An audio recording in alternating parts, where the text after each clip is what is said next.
लेकुराचे हित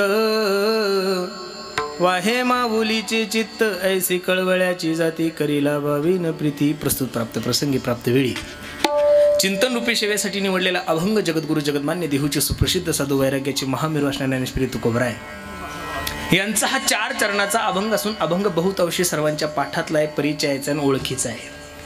या अभंगामध्ये माझे जगद्गुरु तुकोबराय आईच आणि मुलाचं रूपक करून साधू संतांची विनवणी करतात.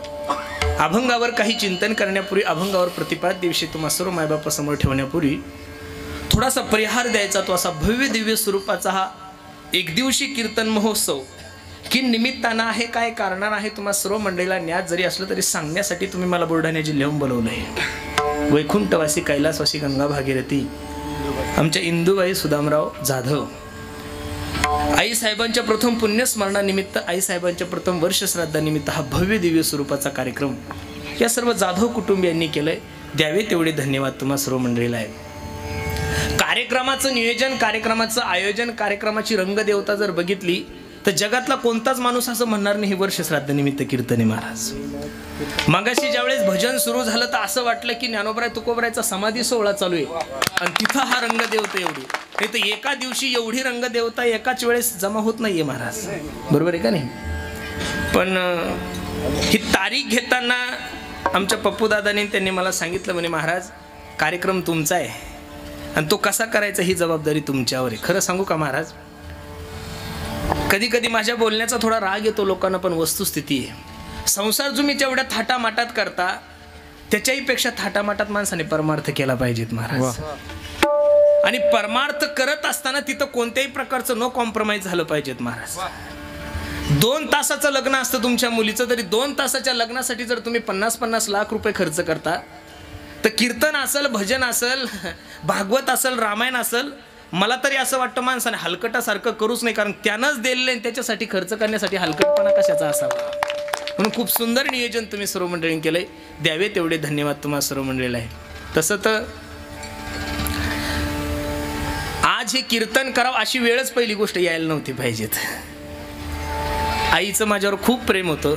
म्हणजे जेवढं प्रेम पप्पू दादावर होतं, जेवढं प्रेम त्यांच्या मुलींवर होतं, त्याच्यापेक्षा काकणभर तरी शिल्लक प्रेम माझ्यावर असेल महाराज. खरं सांगतोय तुम्हाला. नाही तर आताचा जो हा दिवस आहे तो बहुतांशी सर्व महाराज लोक आळंदीला असतात महाराज. आजची नवमी आहे मला वाटते, बरोबर आहे का नाही. ज्ञानोबरायचा समाधी सोहळा एवढ्या थाटामाटात चालू आहे आणि तो समाधी सोहळा सोडून, आळंदीचा उत्सव सोडून ज्या अर्थी मी आज कीर्तनाला हजर आहे निश्चित त्या आईच्या प्रेमासाठीच आहे. नाही तर कोणी जरी बोलवलं असतं तर आलो नसतो. विठाला विठाला विठाला. अगदी थोड्या वेळात या अभंगाची भूमिका मला तुम्हा सर्व मंडळी समोर ठेवायची. थोडं लक्ष द्या माझ्या कीर्तनाकडे. तुम्ही सर्व जाणकार मंडळी आहात. कार्यक्रमाचं स्वरूपही खूप गोड आहे. अगदी थोड्या वेळामध्ये या अभंगाला जसं मला बोलकं करता येईल तसं मी बोलण्याचा प्रयत्न करणार आहे. लक्ष देऊन ऐका. जाणं या निसर्गाचा नेम आहे, जाणं या प्रकृतीचा नेम आहे, हे प्रत्येक कीर्तनकार दररोज कीर्तनातून सांगतोय. कारण की जो व्यक्ती जन्माला आला त्याला जावंच लागणार. मग तो तुम्ही असो किंवा मी असो. एक वाक्य लक्ष देऊन ऐका दादा. माणसाचा जन्म जाण्यासाठी झालेला आहे. माणसाचा जन्म हा जाण्यासाठीच झालेला आहे. फक्त प्रत्येकाच्या जाण्याची वेळ वेगळी असू शकते, प्रत्येकाच्या जाण्याचं कारण वेगळं असू शकतं, प्रत्येकाच्या जाण्याचा दिनांक वेगळा असू शकतो, पण जावं लागतं हे त्रिकालाबाधी सत्य. कबीर बाबा सांगतात, आया है सो जाएगा राजा रंक फकीर,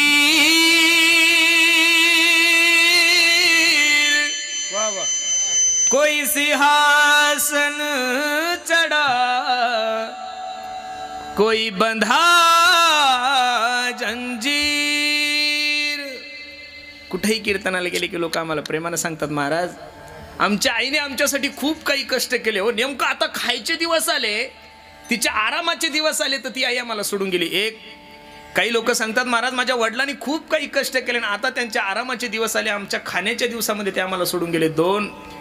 काही म्हणतात लक्ष्मणासारखा पाठीराखा असणारा भाऊ दादा माझा मला या करोनाच्या काळात सोडून गेला. 3. काही लोक सांगतात, दादा सुखदुःखामध्ये सावलीसारखी उभी असणारी माझी पत्नी मला या करोनाच्या काळात सोडून गेली. 4. लक्ष देऊन ऐका. लोक तुम्हाला सोडून गेले, लोक मला सोडून गेले हे नवलच नाहीये महाराज. लोक आजच्या तारखेमध्ये जिवंत आहे हेच मोठं नवल आहे महाराज. ज्या विश्व मालकाने हे विश्व निर्माण केलंय ज्या जगाच्या मालकाने हे जग निर्माण केलंय त्या विश्व मालकाच्या बापाला जर या मृत्यू लोकाची यात्रा संपून जावं लागली तर तुमचा आणि माझा बाप तुम्हाला मला सोडून गेला यात काय नवले. एथ नाही बुरो आले अवतार, एथ नाही बुरो आले अवतार, तेरते पावर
अवतार एरते पामर जीव किती. जाणं या निसर्गाचा नेहमी, जाणं या प्रकृतीचा नेहमी. थोडं लक्ष द्या फक्त माझ्या कीर्तनाकडे. जाणं तुमच्याही हातात नाही, जाणं माझ्याही हातात नाही. ठीक आहे महाराज, जाणं जरी आपल्या हातात नसेल तर कसं जायचंय प्रत्येकाच्या हातात आहे. इथं बसणारे जेवढे काही माझे मायबाप कीर्तनासाठी उपस्थित त्यांनी माझं एक वाक्य लिहून ठेवा. कोणाच्या वर्ष श्राद्धाला गेली की नुसती बुंदी भात नका खात जाऊ, तो घरी खायला भेटतोय तुम्हाला आणि मला. कोणाच्या वर्ष श्राद्धाला गेले, कोणाच्या दशक्रिया विधीला गेले की कीर्तनकारासमोर बसल्या बसल्या हाही विचार जीवनामध्ये कधीतरी करत जा की मी गेल्यानंतर लोकांनी माझं वर्ष श्राद्ध घातलं पाहिजे. तुम्ही एवढं चांगलं जगूच नका गड्या की तुमच्यासाठी नाशिक जिल्हा रडल, पण कमीत कमी निफाड रडलं पाहिजे एवढं तर प्रत्येकानं चांगलं जगलं पाहिजेत. जाऊ द्या, नका निफाड रडेनं, कमीत कमी तुमचं धारणगाव रडाव एवढं तर चांगलं जगा. आता याच्यापेक्षा अजून काय सबसिडी द्यायची मी तुम्हाला. नका का गाव रडेनं, कमीत कमी तुमचे नातेवाईक तुमच्यासाठी रडाव एवढं तर चांगलं जगा. काही काही महाशय एवढे वाईट वागतात की त्यांचे घरचे त्यांच्या मरणाची वाट पाहतात. एवढे दिवस जगूच नका. छत्रपती शिवाजी महाराज असतील, तुकोबराय असतील, ज्ञानोबराय असतील, यांचं जीवनचरित्र घरी गेल्यानंतर वाचा. 50 वर्षाच्या पुढे कोणताच महात्मा जगलेला नाहीये, पण कार्य एवढं सुंदर केलं की चंद सूर्य असेपर्यंत त्यांच्या नावाचा सुगंध या महाराष्ट्रात दरवळत राहील. म्हणून तर मी नेहमी सांगतो,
बरं ईश्वर विभूती राहिल्या त्या कीर्ती जगा माझी. थोडं लक्ष द्या दादा. एवढे दिवस झाले त्या लोकांना जाऊन तरी त्यांच्या नावाचा सुगंध या महाराष्ट्रात दरवळत आहेत. म्हणून बसणाऱ्या मायबापांना माझी विनंती आहे, जीवन थोडं जगा गड्या हो, पण जीवन असं जगा की तुम्ही गेल्यानंतर तुमच्या नावाचा सुगंध या महाराष्ट्रात दरवळला पाहिजे. कबीर बाबा किती गोड वर्णन करतात, ऐका ना. कबीरा कबीरा हो कबीरा हो कबीरा कबीरा जब हम पैदा हुए जग हसे हम रोए ऐसी करनी कर चलो जग रोए हम हसे. असं कार्य करा दादा की तुम्ही गेल्यानंतर निश्चित तुमच्या नावाचा सुगंध या महाराष्ट्रात दरवळला पाहिजे. खूप गोड अभंग मी तुम्हा सर्व मायबापांच्या सेवेसाठी घेतलाय. या अभंगामध्ये माझे जगद्गुरु तुकोबराय साधू संतांची विनवणी करतात फक्त आई आणि मुलाचं रूपक करून. मी दररोज कीर्तनातून सांगतोय, या समाजाचा जर विचार करू गेलो तर या समाजामध्ये 4 प्रकारचे वर्ग आहे दादा. पहिला वर्ग आहे जळजळणारा, दुसरा वर्ग आहे हळहळणारा, तिसरा वर्ग आहे तळमळणारा आणि चौथा वर्ग आहे कळवळणारा. जळजळणाऱ्या लोकांचा विचार करू नका, हे गांजरगवत महाभारतापासून कुठेही पुढचे. पाची पांडवाविषयी दुर्योधनाच्या मनात थोडी जळजळ नव्हती महाराज. लक्षागृहाला आग लावलेली आहे, विषाचे लाडू खाऊ घातले, भर सभेमध्ये द्रौपदी आई साहेबाला नग्न करण्याचा प्रयत्न केला. याच्या पुढे जाऊन सांगू का महाराज, 100 कौरव मेलेले, दुर्योधन रणांगणात पडलेला आणि अश्वत्थाम्या दुर्योधनाला भेटण्यासाठी आला. मित्र दुर्योधना, ए दादा कोणी केली तुझी ही अवस्था? त्यावेळी दुर्योधनाच्या डोळ्याला धारा लागल्या आणि दुर्योधन सांगतो, अरे माझे 100 भाऊ मेले याचं मला दुःख नाही रे, पण त्या पाची पांडवातलं एकही मेलं नाही. किती वाईट होता हो दुर्योधन. इथं तुम्ही एवढे काही मंडळी आले, एकाचंही नाव दुर्योधन नसल, मला माहिती आहे. कार्य असू शकतं अनेकांचं पण नाव नसल. दुर्योधन म्हणजे हा काही माणूस नाहीये, आपली संपत्ती आपलीच आणि भावाची सुद्धा संपत्ती आपला म्हणणार. दुर्योधन नाही तर कोण आहे? महाभारतात एकच होता, आता गावागावात 100 सापडतील महाराज. म्हणून जळजळणाऱ्या लोकांचा विचार करू नका. जळजळ म्हणजे काय? दुसऱ्याचं सुख पाहिल्यानंतर ज्याला झोप येत नाही त्याला जळजळणारा म्हणतात. दुसरा जो वर्ग आहे तो हळहळणारा आहे. आज प्रत्येक व्यक्ती प्रत्येकाच्या दुःखानं दुःखी महाराज. असा माणूसच नाही की तू सुखी आहे. असं वाटतंय तुम्हाला आमच्याकडे पाहिलं की असं वाटतं वा वा वा वा वा काय मजा आहे. आम्हाला तुमचे द्राक्षे पाहिले की असं वाटतं वा वा वा वा वा वा काय मजा आहे. पण दोघायला काय आतून तेल मुंग्याचा होत्या ते तुम्हालाच माहिती, माझं मलाच माहिती. कोई तन दुखी, कोई मन दुखी, कोई धन बिना रहत उदास, थोडे थोडे सब दुखी सुखी राम के दास. या विश्वामध्ये खरा सुखी फक्त आणि फक्त भगवंताचं चिंतन करणारा माणूस आहे. पैशामध्ये जर सुख असतं तर जेवढे पैशावाले दुःखी तेवढे कोणीच नाही महाराज. गाडीमध्ये जर सुख असतं तर 10-10, 5-5 कोटीच्या गाड्या असून सुद्धा लोकांना झोपा येत नाहीये. समाधान, सुख, शांती ही त्यागात आहे, भगवंत चिंतनामध्ये आहे. भोगामध्ये अजिबातच सुख नाहीये महाराज. किती VIP गाडी घ्या, माणूस 2 दिवस बसू शकतो, 3 दिवस बसू शकतो, 4थ्या दिवशी त्या गाडीचा सुद्धा त्याला कंटाळा येतोच. कारण की भगवंतानं निर्माण केलेल्या कोणत्याच विषयामध्ये आनंद नाही, आनंद फक्त भगवंतामध्ये महाराज. दुसऱ्याचा आयफोन पाहिल्यानंतर, आयफोन घेतल्यानंतर बरं वाटतं 2 दिवस, पण तो आयफोन समजतच काही नाही, त्याच्यामुळे ते एक मोठं दुःख नाही, दुःखच आहे ते एक. दुःखाचं कारण भिन्न भिन्न आहे, पण प्रत्येकाला कोणतं कोणतं दुःख निश्चित आहे. दुसरा वर्ग आहे हळहळणारा, तिसरा वर्ग आहे तळमळणारा. या तळमळणाऱ्या वर्गामध्ये बहुतांशी जिज्ञासू साधक मोडले जातो. त्या साधकाच्या अंतकरणामध्ये, त्या जिज्ञासूच्या अंतकरणामध्ये फक्त आणि फक्त भगवंताच्या भेटीची अपेक्षा आहे. काय गोड प्रमाण तुकोबराय वर्णन करतात.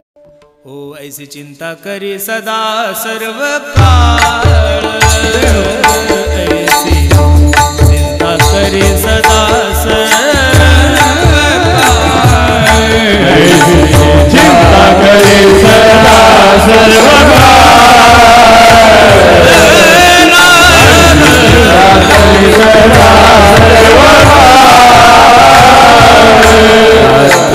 दिवस हे चितळ दिवस हे चितळ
आहे त्या तळमळणाऱ्या वर्गामध्ये बहुतांशी जिज्ञासू साधक मोडला जातो. लक्ष देऊन ऐका थोडं. त्या साधकाच्या अंतकरणामध्ये, त्या जिज्ञासूच्या अंतकरणामध्ये फक्त आणि फक्त भगवंताच्या भेटीची अपेक्षा आहे. थोडा स्वर दे दादा. ऐसी चिंता करी सदा सर्व काळ, रात्रंदिवस हीची तळमळ. तुका म्हणे नाही आपुले बळ, जेणे फळ पावेन निशेषी, काही मी उद्धार पावेन, काही कृपा करील नारायण ऐसे. तुम्ही सांगा संत जन करा समाधान चित्त माझे. भेटल त्याला एवढंच विचारतो. ओ दादा सांगा ना मला देव केव्हा भेटल. ओ दादा ऐसे कैसे याने भेटती ते साधू. एक प्रमाणे तसंच दुसरं प्रमाणे पुसावेशी ह्याची वाटे, जे जे जे भेटे तयासे पहिले देव कृपा करील मज काय लाज राखील. मातंग ऋषीने शबरी आई साहेबाला एका वाक्यात सांगितलं होतं, शबरी हे शबरी तुझी सेवा पाहून मी प्रसन्न आहे, काळजी करू नको, जगाचा मालक तुला भेट देणार आहे. त्या दिवसापासून 14 वर्ष वाट पाहिली महाराज. किती वर्ष वाट पाहिली? 14 वर्ष. ज्या वाटेनं माझा जगाचा मालक येणार आहे ती वाट झाडून घ्यायची, सारवून घ्यायची आणि फुलं टाकायचे. का? माझ्या जगाच्या मालकाच्या पायाला काठी टोचू नये, दगड टोचू नये. 14 वर्ष वाट पाहिल्यानंतर जगाच्या मालकानं कृपा केली. तुम्हाला आणि मला तर असं वाटतं एक वारी केली म्हणजे त्र्यंबकची देव आपल्या घरी सालानच राहिला पाहिजे. तुमच्या बापान ठेवलं का तुम्हाला? एवढं सोपा समजता तेवढा सोपा परमार्थ नाहीये. इथं जेवढ्या काही मायमावल्या बसलेल्या मायानं एक छोटासा प्रश्न करतो तुम्हाला. लग्न झालं की लगेच दुसऱ्या दिवशी आजी होता का तुम्ही? नाही नाही नाही, होणारच नाही. लग्न झाल्यानंतर आजी होण्यासाठी संसारामध्ये कमीत कमी 40 ते 45 वर्षाचा काळ जावा लागतो. पहिलं तुम्हाला एखादं लेकरू व्हावं लागतं, ते लेकरू मोठं व्हावं लागतं, त्याचं लग्न व्हावं लागतं. ज्यावेळेस त्याला लेकरू होईल त्यावेळेस तुम्ही काय होता? अरे संसारामध्ये जर आजी होण्यासाठी 40 ते 45 वर्ष लागतात तर देव का तुमच्या बापाची ठेव आहे का? एक वारी केली देव आमच्या घरी आला. आहा, लोक म्हणतात देव माझ्या अंगात येतो. तुझ्या अंगात आणि देव? महाराज 25 वर्ष झाले कीर्तन करतो महाराज मी. दररोजचे 2 कीर्तन चालू आहे. पंढरपूरची वारी चालू आहे, आळंदीची वारी चालू आहे, त्र्यंबकला कधी येतो, देहूला जातो. एवढा परमार्थ करून दररोज हरिपाठ करतोय, प्रार्थना करतोय, नामस्मरण करतोय, तरी अजून झोपलं की माझ्या स्वप्नात भूतच येतात हो. तुम्ही 8-8 दिवस आंघोळी करत नाही तुमच्या अंगात देव. अंधश्रद्धा आहे महाराजी. जर देव अंगात आला असता तर जनाबाईचं कुठेतरी उल्लेख आला असता ना की जेव्हा माझ्या अंगात आला. मुक्ताबाईचं वर्णन आलं असतं, मीराबाईचं वर्णन आलं असतं. नाही नाही ना, ज्यांच्यावर देवाची कृपा झाली ते देव सांगण्यासाठी शिल्लकच राहत नाही महाराज. काही लोक म्हणतात माझ्या गुरुजीला देव प्रसन्न आहे, माझ्या गुरुजीला देवच प्रसन्न नाही. गुरुजीवर देवाची कृपा झाल्यानंतर देव सांगायला गुरुजी शिल्लकच राहत नाही. एका माणसाने 100 क्विंटलाची हत्तीन तयार केली. लक्ष देऊन कीर्तन ऐका. एका माणसाने 100 क्विंटलांची हत्तीन तयार केली आणि ती समुद्रात सोडली. किती वेळानं बाहेर येईल हो? नाही ना. एकदा हत्तीन समुद्रात गेली की समुद्रमय होती, कारण मीठ समुद्रात गेलं की समुद्रमय होतं.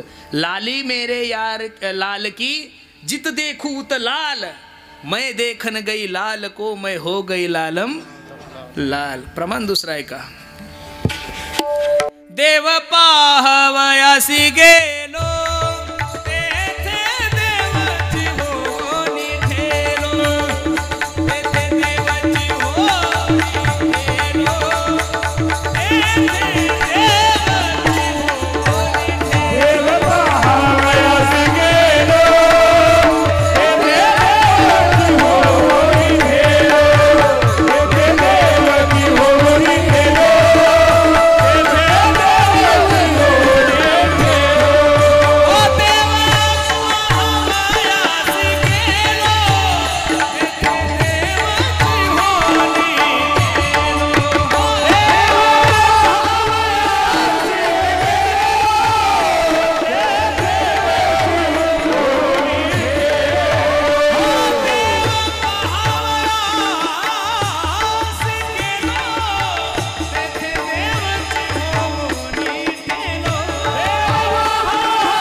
देव पाहायला गेला की तिथं देवच होऊन ठेवतो. परत देव सांगायला शिल्लक राहतच नाही. म्हणून 14 वर्ष वाट पाहिली शबरी मातेला. त्याला तळमळ म्हणतात महाराज. काय म्हणतात? तळमळ. भगवंताच्या भेटीची तळमळ लागली पाहिजे. तुम्ही आणि तुमच्या आणि माझ्या जीवनाचा जर यथार्थ विचार केला तर भगवंताच्या भेटीची तळमळ तुम्हाला आणि मला नाहीये. मला अजून नेमकं कळालंच नाही लोक धावतात कशासाठी, पळतात कशासाठी महाराज. नेमकं साध्य काय आहे हेच लोकांना कळलं नाही. पैसा जर साध्य म्हणावं तर पैशावालेही पळता येते. सत्ता जर साध्य म्हणावं तर सत्तेवाले सुद्धा दुःखीचे. म्हणजे सत्ताही साध्य नाहीये, गाडी साध्य नाही, बंगला साध्य नाही. परवा दिवशी यूट्यूबवर मी एक व्हिडिओ बघितला, तुम्ही घरी गेल्यानंतर बघा. फोर्ड कंपनीचे मालक, जी इंडियर कंपनी ना तिचे मालक जपानचे येते. कितीतरी अब्जावधी रुपये त्यांची प्रॉपर्टी आहे महाराज. त्यांनी सर्वस्वाचा त्याग केला. दोघं नवरा बायको इस्कॉन टेम्पलमध्ये एका भगवान श्रीकृष्णाने राधाराणीची पूजा करतात. याच्या पुढे जाऊन सांगू का महाराज तुम्हाला, डबा सुद्धा घरचा नाही, मंदिरात जो प्रसाद भेटतो तोच प्रसाद खातात महाराज. फोर्ड कंपनीचा मालक जगात ज्याचा दुसरा तिसरा चौथा नंबर लागतोय त्याला सुद्धा त्या पैशात समाधान नाही, त्याला सुद्धा चिंतनामध्ये आहे, पूजेमध्ये. तर आपल्यासारख्या 5-5 आणि 2-2 अकरावाल्याने जास्त डोकं लावायचंच नाही महाराज. आपलं गुलूबदेव कधी वाकडं करेल काही सांगता येत नाही. म्हणून माझी विनंती, समाधान हे भगवंताच्या चिंतनामध्ये आहे. समाधान, सुख, शांती जर कशामध्ये असेल तर भगवंताच्या चिंतनामध्ये आहे. म्हणून सर्व साधू संतांनी देवाला प्राधान्य दिलेलं आहे. म्हणून त्या साधकाच्या अंतकरणामध्ये, त्या जिज्ञासूच्या अंतकरणामध्ये फक्त आणि फक्त भगवंताच्या भेटीची अपेक्षा, तळमळ, दुसरं प्रमाण आहे का? भेटी लागी पंढरी राधा, भेटी लागी पंढरी नाथा, भेटी लागी पंढरी नाथा, भेटी लागी पंढरी नाथा, भेटी लागी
भेटी लागी पंढरीनाथा, जीवा लागली तळमळ व्यथा.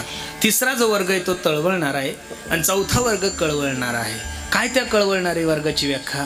या विश्वामध्ये कोण अशी जात आहे, कोण अशी व्यक्ती आहे, कोण असं पात्र आहे की ते तुमच्यावर प्रेम करून कोणत्याही प्रकारचा स्वार्थ न ठेवता तुमच्यावर प्रेम करते. त्या स्वार्थाचा, त्या पात्राचा विचार करत असताना तुकोबराय घेतलेल्या अभंगाच्या दुसऱ्या चरणात ऐसी कळब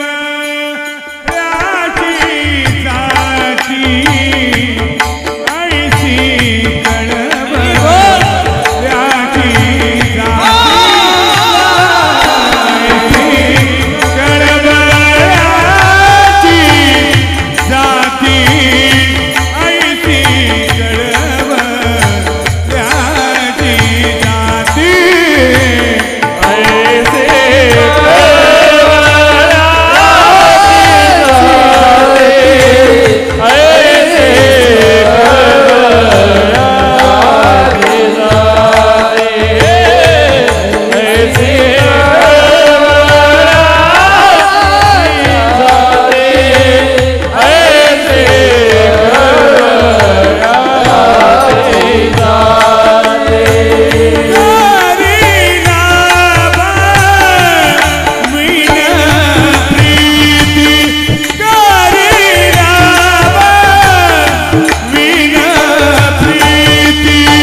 घेतलेल्या अभंगाच्या द्वितीय चरणामध्ये तुकोबराय सांगतात, ऐसी कळवळ्याची जाते करीला भाविन प्रीती. अशी कोणती जाते की ती तुमच्यावर प्रेम करून सुद्धा कोणत्याही प्रकारची अपेक्षा जीवनामध्ये ठेवत नाही. एक सांगू का महाराज, या जीवनाचा जर विचार करायला गेलो, या समाजामध्ये जर दोन पात्र असे की ते तुमच्यावर प्रेम करून कोणत्याही प्रकारची अपेक्षा ठेवत नाही. एक म्हणजे संत आणि दुसरे म्हणजे भगवंत. काय अपेक्षा ठेवली देवानं तुमच्या आणि माझ्याकडून? अजिबात नाही महाराज. एक जर किडनी खराब झाली तर 50-50 लाख रुपये एका किडनीचा खर्च आहे महाराज. एक जर डोळा रिपेअरिंग करायचा असेल, जर दुसऱ्याचा डोळा घ्यायचा असेल तर 50-50 लाख रुपये लोक देण्यासाठी तयार आहे. 2 डोळे देवानं तुम्हाला फुकट दिलेले आहे महाराज. 2 किडन्या तुम्हाला फुकट दिलेल्या आहे. कधीच तुम्हाला त्याची आणि माझी आठवण नाही झाली. एक सांगू तुम्हाला, जेने हा जीव दिला दान तयाचे करीन चिंतन, जगत जीवन नारायण गायन गुण तयाचे. ज्या विश्वमालकाने तुम्हाला निर्माण केले ना, त्या विश्वमालकाचे एवढे उपकार आहे की त्या उपकारातून आपण ऋणी नाही होऊ शकत. एक प्रेम करतोय कोणत्याही प्रकारची अपेक्षा न करता देव, आणि दुसरे म्हणजे साधू. साधू संतांचे उपकार काय सांगायचे का महाराज. केले उपकार सांगू मी काय, बापन कधी ऐसे माय. तुमचे मायबाप सुद्धा तुमच्यावर एवढं प्रेम करत नाही तेवढं साधू संतांनी तुमच्या आणि माझ्यावर केलं. एक साधक तुकोबरायकडे गेला, महाराज काय साधू संतांचे उपकार आहे. सर्व जाती धर्माचा समाज एका मंडपात आणण्याचं काम जर या महाराष्ट्रामध्ये कोणी केलं असेल तर माझ्या ज्ञानोबराय तुकोबरायने केलेलं आहे महाराज. यातायाती धर्म नाही विष्णुदासा, निर्णय ऐसा वेदशास्त्री. काय उपकार काय आहे. त्या साधू संतांनी जे उपकार केले त्याचं वर्णन तुकोबराय करतात. मज निरंतर हा जागवी, मज निरंतर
उपकार. मज निरंतर जागविती. रात्रंदिवस तुम्हाला आणि मला जागवण्याचा प्रयत्न केलाय. अज्ञान रूपी अंधकाराकडून तुम्हाला ज्ञान रूपी प्रकाशाकडे नेण्याचं काम जर या महाराष्ट्रामध्ये कोणी केलं असेल तर माझ्या ज्ञानोबराय तुकोबरायने केलंय महाराज. खरं सांगू, मी तर नेहमी सांगत असतो, साधू संत जर या महाराष्ट्रात नसते ना महाराज, माझे ज्ञानोबराय तुकोबरायचे विचार जर या महाराष्ट्रात नसते तर हा महाराष्ट्र कधीच बिहार झाला असता. खरं सांगतोय तुम्हाला. तुम्ही भाग्यवान आहात की निवृत्तीनाथासारख्या महात्म्याच्या कुशीमध्ये तुमचा आणि माझा जन्म झालेला आहे महाराज. अरे या देवाने अशी काही योजना करून ठेवलेली, प्रत्येक जातीमध्ये, प्रत्येक तालुक्यामध्ये, प्रत्येक जिल्ह्यामध्ये असा एक महात्मा जन्माला घातलाय की त्या महात्म्याच्या विचाराने तो परिसर काय झालेला आहे, सुजलम सुफलम झालेला आहे. तो विचाराने श्रीमंत झालेला आहे, तो आचाराने श्रीमंत झालेला आहे. म्हणून खरे जर उपकार या महाराष्ट्रावर कोणाचे असेल तर ते फक्त ज्ञानोबराय तुकोबरायचे. बऱ्याचशा वेळेस पुढारी लोकांच्या कधी कधी सभेला जाण्याचा योग येतो. त्यांचे भाषण ऐकलं की हसूच येतं महाराज मला. ते उभे राहिले की त्यांचा एकच तडाखा असतो, हा महाराष्ट्र यांचा आहे, हा महाराष्ट्र यांचा आहे नाही, हा महाराष्ट्र त्यांचा नाही, हा महाराष्ट्र फक्त आणि फक्त माझ्या ज्ञानोबराय तुकोबरायचा आहे महाराज. ज्यावेळेस कोणीच नव्हतं त्यावेळेस 700 वर्षापूर्वी माझ्या ज्ञानोबरायची ज्ञानेश्वरी होती.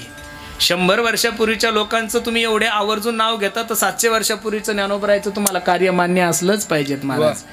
देशा कळवळ्याची जाती करीला भावेन प्रीती. आणि हे उदाहरण पटवून देण्यासाठी ज्ञानोबरायांनी हा सिद्धांत पटवून देण्यासाठी जे उदाहरण वापरलेलं आहे त्या उदाहरणाचं वर्णन तुकोबराय अभंगाच्या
पहिल्या चरणामध्ये तुकोबराय वर्णन करतात. लेकुराचे हित वाहे माऊलीचे चित्त. आईच्या जीवनाचं सर्वस्व फक्त आपल्या मुलाच्या हितामध्ये असतं महाराज. मी नेहमी कीर्तनातून सांगतोय. आईच्या जीवनाचं सर्वस्व फक्त आणि फक्त आपल्या मुलाच्या हितामध्ये असतं. मुलगा कसाही असू द्या महाराज. एखाद्या मुलाने आईच्या डोळ्यासमोर खून करू द्या महाराज, सुद्धा आई पोलिसांना सांगा नाही माझा मुलगा निर्दोषच आहे. एका माय माऊलीचं लग्न झालं. थोडं लक्ष देऊन उदाहरण आहे का. दोघं नवरा बायको आनंदाने संसार करत होते. 2-4 एकर जमीन होती. लग्न झाल्यानंतर 2-3 वर्षानंतर तिला सोन्यासारखा मुलगा झाला आणि पहिला फोन तिने आपल्या मालकाला केला. मालक, मुलगा झाला तुम्हाला. एवढा आनंद झाला. शेतामध्ये काम करत होता. घरी आला, कपडे घातले, गाडीला किक मारली आणि निफाडला पेढे आणण्यासाठी गेला. गावाला पेढे वाटू मुलगा झालाय म्हणून.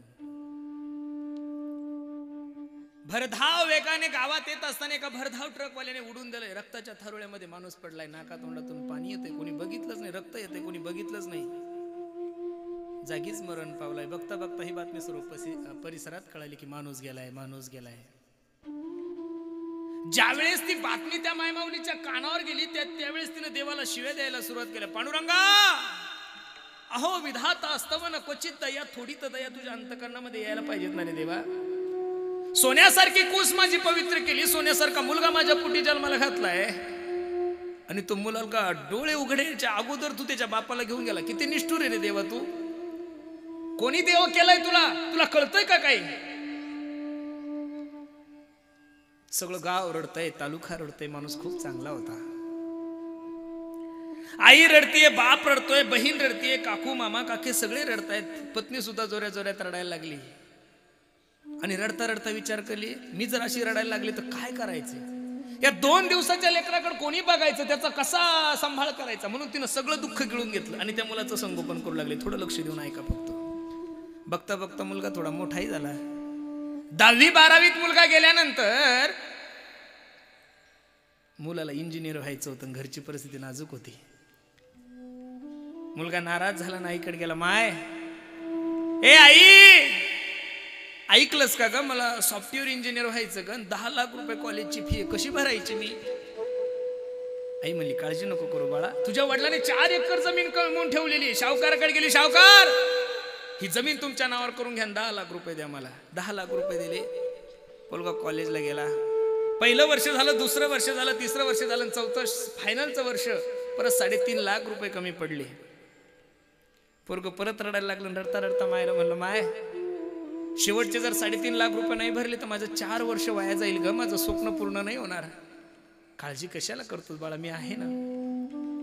नवऱ्यानं लग्नामध्ये लाडाने जे दागिने केले होते ते दागिने घेऊन सोनार दादाकडे गेली. सोनार दादा, ओ सोनार दादा, हे दागिने घ्या, मला 3.5 लाख रुपये द्या. सोनाराच्या डोळ्याला धारा लागल्या. अगं वेडे, तुझा नवरा तुझ्यावर खूप प्रेम करत होता ग वेडे, आणि तुझ्या चॉईसनं त्याने हे दागिने केले होते. तो तर गेला, त्याची आठवण म्हणून तर एवढे दागिने तुझ्या कपाटामध्ये ठेव. त्या माय माऊलीच्या मुखातून जो शब्द निघला तो खूप गोड होता दादा. ती म्हणली, सोनार दादा, माझ्या जीवनातला सगळ्यात मोठा दागिना माझा नवरा मला सोडून गेला आणि या फाटक्या दागिन्याचं घेऊन मी काय करू? मला 3 लाख रुपये दे. 3 लाख रुपयाचं गथुडा हातात घेतलं, पोराच्या हातात द्यायला. दादा, कॉलेजची फी भर. पोरगा इंजिनियर झाला. प्रमाणपत्र पोराच्या हातात पडल्यानंतर पोरगा एवढा जोऱ्या जोऱ्याने रडायला लागला. आईला पहिला फोन केला, ए माय, ए आई, ऐकलंस का ग, आज तुझ्या आशीर्वादाने मी इंजिनियर झालो ग. माय खूप काही कष्ट केले का आई तू माझ्यासाठी, मला माहित आहे माय. मी शाळेला जात असताना तू कधीच अंगावर नवी साडी घातली नाही, पण मला कधी जुन्या ड्रेसवर तू कॉलेजला पाठवलं नाही. अगं तू शिळी भाकर खाल्ली, पण मला कधी तू असं शिळा डबा कॉलेजला दिला नाही. माझे तुझे खूप उपकार आहे. ही कातडी जर काढली नाही आणि तुला चप्पल शिवली तरी या उपकारातून मी ऋणी नाही होऊ शकत. पण एक शब्द देतो तुला, तुझा मुलगा म्हणून, ऐक ना माय, आजपासून तू पलंगाव खाली सुद्धा उतरायचं नाही, सर्व तुझी व्यवस्था होणार. आई, मी तू खूप कष्ट केले, आता तुझ्या कॉलेजमध्ये मुलगा शिकत होता त्याच कॉलेजमध्ये त्यांच्या नातेवाईकाची मुलगी होती.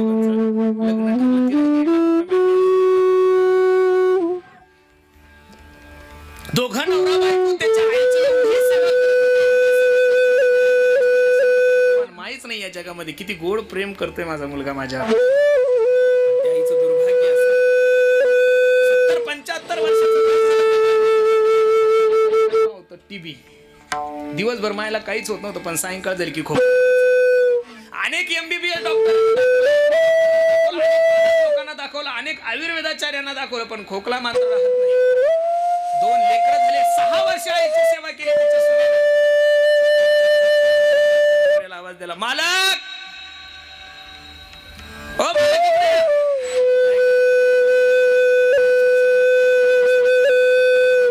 ऑफिसला काम करावं लागतं. सायंकाळी घरी आल्यानंतर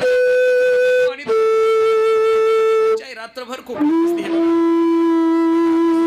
एक तर घरामध्ये तुमची माय राहील किंवा घरामध्ये मी राहील. वाक्य जास्त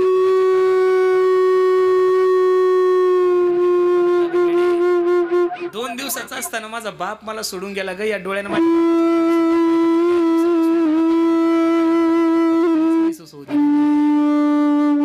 अगं तिने खूप कष्ट केले. आई सुद्धा तीच झाली आणि बाप सुद्धा. माझी माय याच्यापेक्षा जास्त नाही जगू शकत. तिला जर मी अशा वेळेस सोडून गेलो तर मला पाप लागल ग. तिला माझ्याशिवाय कोण आहे? पगार होता 1.5 लाख रुपये.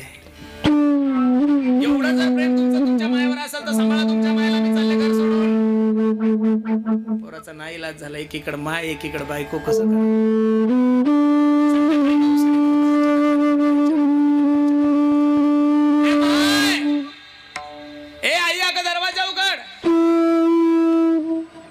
आईने दरवाजा उघडला. काय रे दादा, काय इतक्या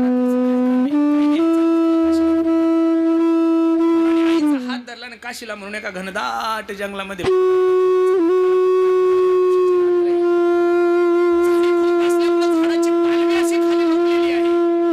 झाडाची पालवी तोडायचा, खाली टाकायचा, झाडाचा पाला तोडायचा.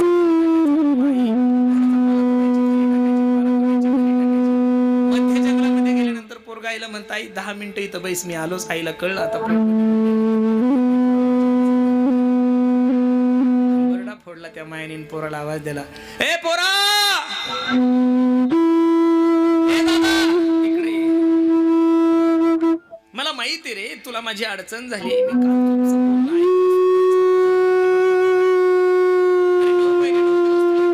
बोलणं हाताच्या फोडासारखं जपलंय लेकरा. माझं तुझ्यावर किती प्रेम होतं. मी जर किचन मध्ये काम करत असेल लागला ना पोऱ्या, तुझ्या रडण्याचा आवाज माझ्या कानावर आला तरी माझ्या काय म्हणली आई. अरे तू जर रडायला लागला तर तुझ्या रडण्याचा आवाज जर माझ्या कानावर आला तर माझ्या स्तनामधून तू देत होतो. एवढं प्रेम करत होते बाळा मी तुझ्यावर. तुझ्या मनात आलेली वाईट विचार मला कळलं. आनंदाने घरी जा पोऱ्या. माझ्या सुनबाईला जीव लाव, माझ्या नातवंडाला जीव लाव.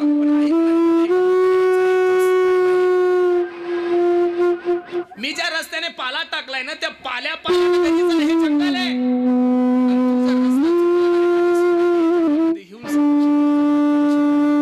संपलं माझं उदाहरण. कीर्तनाकडे या. अरे ज्या मुलाने आपल्या आईला मृत्यूच्या दारात सोडलंय, ज्या मुलाने आपल्या आईला मृत्यूच्या मुखात सोडलंय, तरी सुद्धा ती आई आपल्या मुलाच्या हिताचाच विचार करते. म्हणून तो तुकोबरायला म्हणावं लागलं, लेकुराचे हित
तुकोबराय सांगतात, लेकुराचे हित वाहे माऊलीचे चित्त. पण मायबाप ऐका ना. या अभंगामध्ये जगद्गुरु तुकोबराय माऊली हा शब्द स्वतःच्या आई बासरीचा, म्हणजे माईक थोडा कमी करा फक्त. माऊली हा शब्द जगद्गुरु तुकोबरायने जर स्वतःच्या आई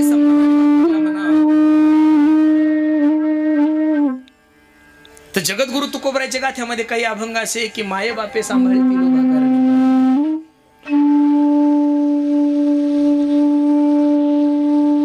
मग माऊली हा शब्द जगद्गुरु तुकोबरायने वापरलाय कोणासाठी? तो फक्त आणि फक्त माझ्या ज्ञानोबरायदिक साधू संतांसाठी वापरलेला आहे. खरं सांग,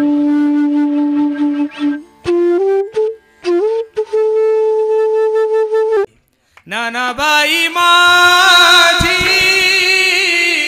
अनाथाची माय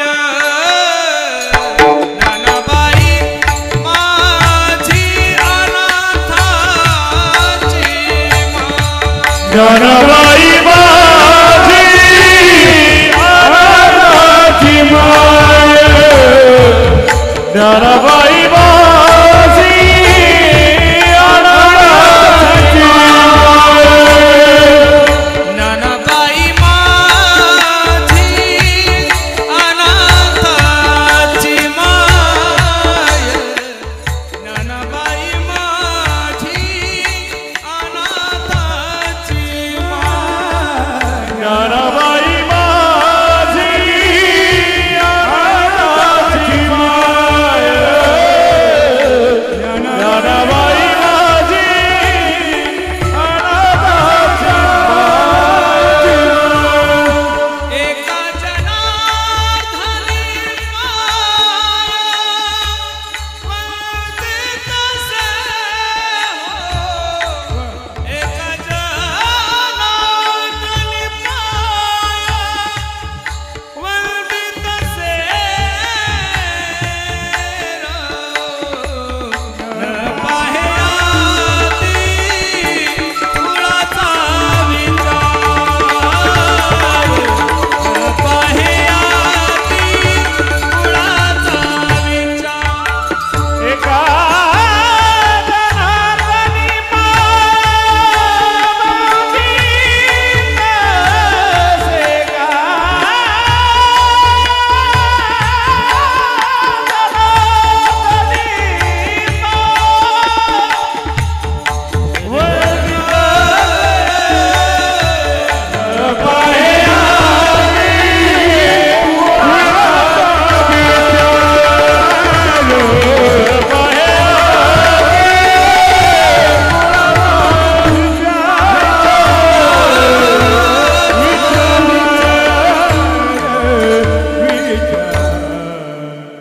म्हणून ज्ञानोबराय तुकोबरायच्या उपकारामुळे आजचे हे दिवस आहे. म्हणून माऊली हा शब्द जगद्गुरु तुकोबरायांनी जो उच्चारलाय तो फक्त आणि फक्त तुकोबरायांनी जो उच्चारलाय तो फक्त माझ्या ज्ञानोबराय साधू संतांसाठी उच्चारलाय. म्हणून मला सांगतात, लेकोराचे हित वा हे माऊलीचे चित्त, ऐसी कळवळ्याची जाती करीला भाविन प्रीती विठोबा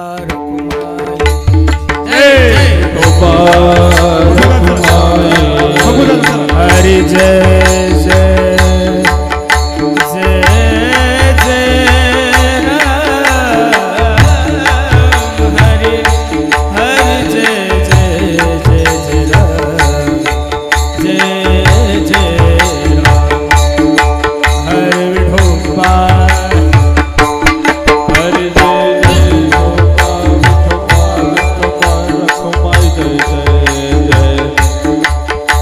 विठोबा रखुमाई, विठोबा रखुमाई, विठोबा रखुमाई.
मातेच्या प्रथम पुण्यस्मरणानिमित्त हा भव्य दिव्य स्वरूपाचा कार्यक्रम आहे. असे असणारे आमच्या काय काय काम होतं पप्पू दादाच्या मातोश्री इंदुबाई सुदामराव जाधव त्यांच्या प्रथम पुण्यस्मरणानिमित्त त्यांच्या वर्षश्राद्धानिमित्त हा भव्य दिव्य स्वरूपाचा कार्यक्रम आहे.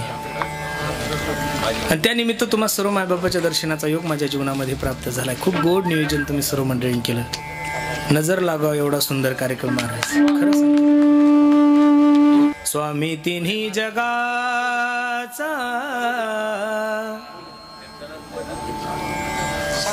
आई विना भिकारी, आई विना भिकारी. पैसों से खाना मिल सकता है बाजार में, लेकिन पैसों से कभी बाजार में आप भूख नहीं खरीद सकते. पैसों से किताबें खरीद सकते हो बाजार में, लेकिन पैसों से कभी बाजार में ज्ञान नहीं खरीद सकते. दो पैसों से अच्छा बिछाना खरीद सकते हो, लेकिन पैसों से कभी बाजार में नींद नहीं खरीद सकते. तीन पैसों से अच्छी मिल सकती है आप लोगों को, लेकिन पैसों से एक बात इस बाजार में नहीं मिलती, उसे माँ बाप कहते हैं.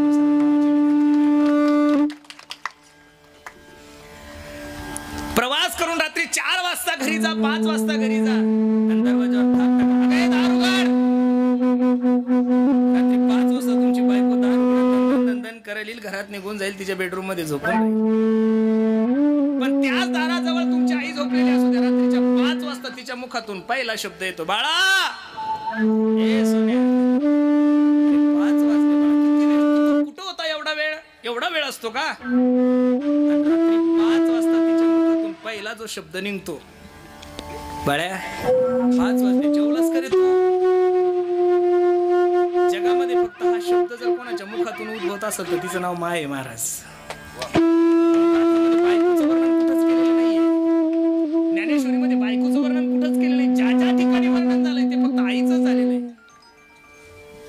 म्हणून बसणाऱ्या मंडळीला माझी विनंती, ज्या दिवशी तुमच्या जीवनातली माय जाईल ना दादा,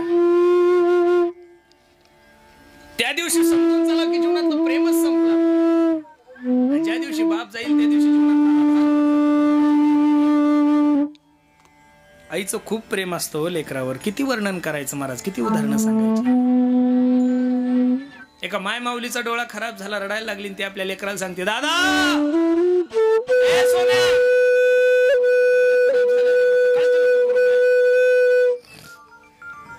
नाशिकच्या सगळ्यात मोठ्या महागड्या हॉस्पिटलमध्ये घेऊन डोळ्याचं ऑपरेशन करतो, काळजी करू नको. आई रडायला लागली, नाशिकला जाऊन जर डोळा नीट झाला तर काय करशील रे सोन्या, काळजी नको. या वर्षी तुझ्या आशीर्वादाने भरपूर दाक्षे झालेले, कांदा झालेला आहे. मुंबईच्या सगळ्यात मोठ्या महागड्या हॉस्पिटलमध्ये घेऊन जातो आणि तुझ्या डोळ्याचं ऑपरेशन करतो. आई परत रडायला लागली, दादा मुंबईला जाऊन जर डोळा नीट नाही झाला तर काय करशील? पोराच्या डोळ्याला धारा लागली आणि पोरगं सांगता, "आई नाशिक निफाड रोडवर माझी 15 एकर जमीन आहे, 5 एकर जमीन विकून अमेरिका सारख्या देशामध्ये घेऊन जातो, ऑपरेशन करतो." आईच्या डोळ्याला धारा लागल्या. "बस बाळा, आता ऑपरेशन करायची गरज नाही. आता तरी मला येत नाही त्यासाठी आला तर हसतमुखाने त्या मरणाचा स्वीकार करेल का? माझी कुस पवित्र झाली रे. माझ्या कुशीमधून तुझ्यासारखा प्रेम करणारा पोरगा जन्माला आला. पोरगाही रडतं ना, आई रडती. पोरगा रडता रडता आपल्या आईला म्हणता, आई तू माझी परीक्षा घेत होतीस ना ग माय? हो रे सोने, मी तुझी परीक्षा घेतली. बघ आई, मी तुझ्या परीक्षेमध्ये पास झालो माय. तुझ्यासाठी 5 एकर जमीन विकायला तयार झालो. एवढं प्रेम आहे का तुझ्यावर? पण दुर्दैवानं जर माझा डोळा खराब झाला तर तू काय करशील? म्हातारी आईने पदरानं डोळे पुसले, आपल्या लेकराला सांगितलं, वाघा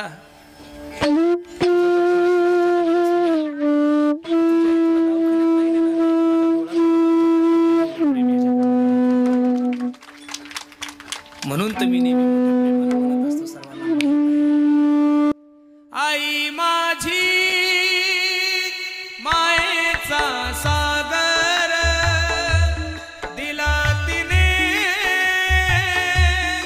जीवनाला आकार. आई वडील माझे थोर, काय सांगू त्यांचे उपकार. जीवनाच्या वाटेवरती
प्रत्येकानं आपल्या आईवडिलाची सेवा करा, धर्माची सेवा करा. खूप गोड नियोजन तुम्ही सर्व मंडळींनी केलं, द्यावे तेवढे धन्यवाद तुम्हा सर्व मंडळीला आहे. कार्यक्रमासाठी उपस्थित सर्वच गुणीजन महाराज मंडळी, त्यामध्ये प्रामुख्याने ज्यांनी गोड असा तबला आणि पखवाज वाजवला. खरं असं संगीत असलं, असं जर साथ असली ना तर मी दिवसभर सुद्धा कीर्तन करू शकतो. खरं सांगतो तुम्हाला. काही पण कीर्तनाला साथ कशी करावी, कीर्तनात रंगदेवता कशी निर्माण करावी, हे जर महाराष्ट्रात कोणाला कळत असेल तर फक्त या दोघांना कळतंय महाराज. खरं सांगतो तुम्हाला. त्यामध्ये ज्यांनी तबला वाजवला, आपलं नाशिक जिल्ह्याचं वैभव आमचे दिनेश दादा, दादासाठी सर्वांनी एकदा प्रेमानं टाळी वाजवा. ज्यांनी गोड असा पखवाज वाजवला, माझे परम मित्र आमचे किरण दादा, दादाच्याही चरणी मी माझा माता ठेवतो. ज्यांनी गोड असं गायन केलंय, वारकरी वैभव म्हणलं तर काही वावगस होणार नाही. आम्हा सर्वांवर बंधुवत प्रेम करणारे आमचे रोहिदास दादा मते, दादाच्याही चरणी मी माझा माता ठेवतो. आमचे योगेश दादा आहे, त्यांच्याही चरणी मी माझा माता ठेवतो. आमचे कोल्हे महाराज आहे. आणि सर्व कार्यक्रमामध्ये सर्वात जास्त आकर्षण जर कोणत्या गोष्टीचं असेल तर हे सगळे टाळकरी महाराज मंडळी. बघा ना, हे पोरग किती तालात आहे महाराज, काही ताल आहे का त्याच्या अंगात? बाबा खूप सुंदर आहे महाराज. द्यावे तेवढे धन्यवाद. ह्या वारकरी शिक्षण संस्थेला द्यावे तेवढे धन्यवाद. किती सुंदर मुलं घडवले महाराज. कीर्तनकारापेक्षा जास्त जर पुण्य कोणाला लागत असेल तर बाबा तुम्हाला लागतंय बरं, खरं सांगतो महाराज. उद्याचं भविष्य तुम्ही लोक एवढ्या चांगल्या प्रेमानं घडवतात, म्हणून ह्या लेकरांसाठी तरी सुद्धा एकदा प्रेमानं सर्वांनी टाळी वाजवा महाराज. आज आपल्या कार्यक्रमासाठी उपस्थित ज्यांनी गोड आपल्या महाराष्ट्रामध्ये अगदी कमी वयामध्ये आपल्या वक्तृत्वाने अख्खा महाराष्ट्र वेडा केला, असं नाशिक जिल्ह्याचं एक लाडकं वैभव आमचे श्रावण दादा. तसं बहुतांशी कीर्तनकाराच्या कीर्तनाला कधी जात नाही, कारण 2 बुवा 2 जावा 2 कुत्रे एका ठिकाणी कधीच राहू शकत नाही महाराज. पण आपल्या मित्राचं कीर्तन आहे, आपल्या एका छोट्या भावाचं कीर्तन आहे, आणि आपण त्याचं कौतुक करण्यासाठी जावं हे मन देव सर्वांना देत नाही. त्यामध्ये ठराविक आमचे श्रावण बाबा आहे. त्याचबरोबर एक युवा कीर्तनकार आमचे माऊली सुद्धा आहे. दादाच्याही चरणी मी माझा माता ठेवतो. आणि या सगळं कुंभमेळ्याचा जो मठाधिपती आहे, हे सगळे गायक वादक आमच्या गणेश बाबांनी सांगितलं, महाराज कार्यक्रम एवढा सुंदर झाला पाहिजेत की ना भूतो ना भविष्यती. म्हणलं काळजी करू नका, कार्यक्रम तो तुमचाही नाही, पप्पू दादाचा नाही, कार्यक्रम माझ्या आईचा आहे, त्याच्यामुळे मी ताकद लावून कार्यक्रम करीन म्हणलं. आणि हे सर्व नियोजन आमच्या गवळाण्याचे, आमच्या हरिभक्तपरायण आमचे समाधान दादा चुंबळे, दादाच्याही चरणी मी माझा माता ठेवतो. ह्या माणसाकडे जर तुम्ही पाहिलं ना महाराज, हे काही महाराज नाही. कपडे जरी धोतर घातलेला असेल तरी ते प्युअर व्यावसायिक. त्यांच्याकडे 500-600 म्हशी महाराज. म्हशीमध्ये उद्योगपती माणूस आहे, पण काय महाराज लोकांचा नांद लागला काही कळत नाही. उठलं की महाराज सोबतच आहे. पण आनंद आहे. तुम्ही जर कधी त्यांच्या घरी गेले ना महाराज, तर गोकुळासारखं वातावरण आहे महाराज. सर्व घर माळकरी, एवढी श्रीमंती, सगळं प्रॉपर्टी असून सुद्धा त्यांना फक्त एकच व्यसन आहे, महाराज लोकांवर प्रेम करणं. बस दादानेच हे सगळं नियोजन केलं. गायक वादक महाराज मंडळी सर्वांच्या चरणी मी माझा माता ठेवतो. ज्यांनी गोड अशी माईक सिस्टीम लावली, त्या माईकवाल्याविषयी काय बोलायचं महाराज, बरोबर आहे का नाही? काय बोलावंच काय महाराज. आमचे सुनील दादा, खरंच महाराज की कीर्तनकाराविषयी आवड, गायकाविषयी आवड, पखवाजाविषयी आवड असणारे एक महाराष्ट्रातलं लाडकं व्यक्तिमत्व आमचे सुनील दादा. दादासाठी सुद्धा सर्वांनी एकदा टाळी वाजवा. हा कार्यक्रम अख्खा महाराष्ट्र पाहतोय, आणि तो कशाच्या माध्यमातून पाहतोय? तो जिव्हाळा चॅनलचे मालक आमचे हरिभक्तपरायण आमचे अमोल दादा, दादाच्याही चरणी मी माझा माता ठेवतो. रात्री बसवलंय त्याला, ते जात नाही कोणाच्या कीर्तनाला, आडमुठे माझ्यासारखं अजिबात नाही जात. पण त्यांना म्हणलं माझा घरचा कार्यक्रम आहे, थंडीत एसटीनं आलं बरं, ते नाही तर गाडी घेऊन ये. त्याला म्हणलं तू ये, आपला कार्यक्रम आहे. अमोल दादा सुद्धा आले. सर्वांच्याच चरणी मी माझा माता ठेवतो. त्यांच्यामुळे मला तुमच्या दर्शनाचा योग आला. असे असणारे आमचे गणेश दादा, गणेश बाबा, खूप सुंदर काम चालू आहे महाराज. मला आनंद वाटला की एवढ्या कमी दिवसात एवढं भारतातलं दुसरं मंदिर आहे महाराज. कोणतं? कामाख्या माताचं दुसरं मंदिर आहे. खूप सुंदर पर्वणी आहे, कारण की इथून कामाख्याला जाण्यापेक्षा आता हीच आपली कामाख्या म्हणलं तर काही वावगस होणार नाही, बरोबर आहे का नाही? म्हणून खूप सुंदर बाबांनी मंदिर बांधलं. सर्वांच्या चरणी हा कार्यक्रम ज्यावेळेस आईसाहेब वैकुंठातून पाहत असतील त्यावेळेस निश्चित त्या मायमाऊलीच्याही डोळ्याला धारा लागल्या असतं. त्या आईचं माझ्यावर खूप प्रेम होतं महाराज. तर मला पप्पू दादाने सांगितलं, दररोजची 2 GB मेमरी फक्त माझ्यासाठी खर्च होत होती. माझं कीर्तन सोडून त्यांना दुसरं कोणाचं कीर्तन आवडतच नव्हतं. पप्पू दादावर, आमच्या छाई ताईवर जेवढं प्रेम होतं त्याच्यापेक्षा जास्त प्रेम ह्या मातेनं माझ्यावर केलं. पण काही गोष्टी देवाच्या मनात आलं की तिथं कोणाचंच काही चालत नाही महाराज. आले देवाजीच्या मनात येते कोणाचे चाले ना. म्हणून आम्हा सर्वांना पोरकं करून आमच्या आई लवकरच गेल्या, त्याचं दुःख आम्हा सर्वांवर आहेच. पण खूप सुंदर नियोजन तुम्ही सर्व मंडळींनी केलं. पुनश्च एकदा सर्वांच्या चरणी मी माझा माता ठेवतो.